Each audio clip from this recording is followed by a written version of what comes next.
Hey guys, Lord Naren White here, the Holy Ghost, the one true God, back with you with the next video in my series reading Dracula by Bram Stoker. Without further ado, returning to Dracula as read by Lord Naren White. Chapter 21 Dr. Seward's Diary 3 October. Let me put down with exactness all that happened, as well as I can remember, since last I made an entry. Not a detail that I can recall must be forgotten. In all calmness I must proceed. When I came to Renfield's room, I found him lying on the floor, on his left side in a glittering pool of blood. When I went to move on, it became at once apparent that he had received some terrible injuries. There seemed none of the unity of purpose between the parts of the body which marks even lethargic sanity. As the face was exposed, I could see that it was horribly bruised, as though it had been beaten against the floor. Indeed, from the face wounds that the pool of blood originated. The attendant, who was kneeling beside the body, said to me as we turned him over, "I think, sir, his back is broken. See, both his right arm and leg, and the whole side of his face are paralyzed." How could such a thing have happened? Puzzled the attendant beyond measure. He seemed quite bewildered, and his brows were gathered in as he said, "I can't understand the two things. He could mark his face like that by beating his head on the floor. I saw a young woman do it once at Eversfield Asylum, before anyone could lay hands on her. And I suppose he might have broken his neck by falling out of bed, if we got in an awkward kink. But for the life of me, I can't imagine how the two things occurred, if his back was broke. He couldn't beat his head, and if his face was like that before the fall out of bed, there would be marks of it." I said to him, "Go to Dr. Van Helsing and ask him to kindly come here at once. I want him without an instant's delay." The man ran off, and within a few minutes the professor, in his dressing gown and slippers, appeared. When he saw Renfield on the ground, he looked keenly at him a moment, and then turned to me. I think he recognized my thought in my eyes, for he said very quietly, manifestly for the ears of the attendant, "Ah, a sad accident. He will still need very careful watching and much attention. I shall stay with you myself, but I shall first dress myself. If you will remain, I shall in a few minutes join you." The patient was now breathing stertorously, and it was easy to see that he had suffered some terrible injury. Van Helsing returned with extraordinary celerity, bearing him with a new surgical case. He had evidently been thinking and had his mind made up, for almost before he looked at the patient he whispered to me, "Send the attendant away.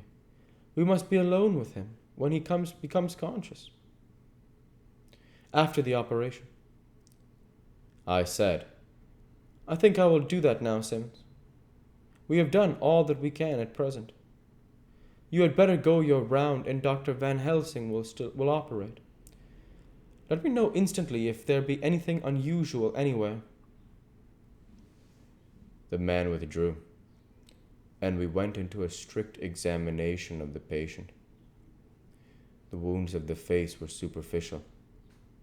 The real injury was a depressed fracture of the skull, extending right up through the motor area. The professor thought a moment and said,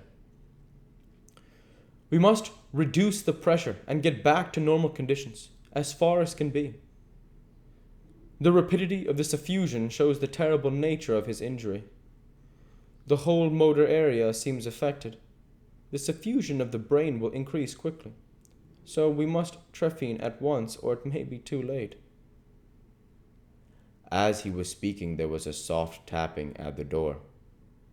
I went over and opened it and found in the corridor without Arthur and Quincy in pajamas and slippers. The former spoke. "I heard your man call up Dr. Van Helsing and tell him of an accident. So I woke Quincy, or rather called for him, as he was not asleep.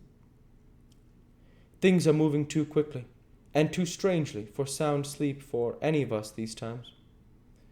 I've been thinking that tomorrow night we'll not see things as they have been. We'll have to look back and forward a little more than we have done. May we come in?" I nodded and held the door open till they had entered. Then I closed it again. When Quincy saw the attitude and state of the patient and noted the horrible pool on the floor, he said softly, "My God, what has happened to him? Poor devil."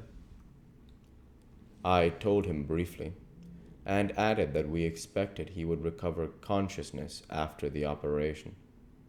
For a short time, at all events. He went at once and sat down on the edge of the bed with Godalming beside him. We all watched in patience. "We shall wait," said Van Helsing. "Just long enough to fix the best spot for trephining, so that we may most quickly and perfectly remove the blood clot, for it is evident that the hemorrhage is increasing." The minutes during which we waited passed with fearful slowness. I had a horrible sinking in my heart, and from Van Helsing's face, I gathered that he felt some fear or apprehension as to what was to come. I dreaded the words Renfield might speak. I was positively afraid to think. But the conviction of what was coming was on me, as I have read of men who have heard the death watch. The poor man's breathing came in uncertain gasps. Each instant he seemed as though he would open his eyes and speak, but then would follow a prolonged, stertorous breath, and he would relapse into a more fixed insensibility. Inured as I was to sick beds and death, this suspense grew and grew upon me. I could almost hear the beating of my own heart, and the blood surging through my temples sounded like blows from a hammer. The silence finally became agonizing. I looked at my companions, one after another, and saw from their flushed faces and damp brows that they were enduring equal torture. There was a nervous suspense over us all, as though overhead some dread bell would peal out powerfully when we should least expect it. At last there came a time when it was evident that the patient was sinking fast. He might die at any moment. I looked up at the professor and caught his eyes fixed on mine. His face was set sternly as he spoke. "There is no time to lose. His words may be worth many lives. I have been thinking so, as I stood here. It may be there is a soul at stake. We shall operate just above the ear." Without another word, he made the operation. For a few moments, the breathing continued to be stertorous. Then there came a breath so prolonged that it seemed as though it would tear open his chest. Suddenly, his eyes opened and became fixed in a wild, helpless stare. This was continued for a few moments, then it was softened into a glad surprise, and from his lips came a sigh of relief. He moved convulsively, and as he did so said, "I'll be quiet, doctor. Tell them to take off the straight waistcoat. I have had a terrible dream, and it has left me so weak that I cannot move. What's wrong with my face? It feels all swollen, and it smarts dreadfully."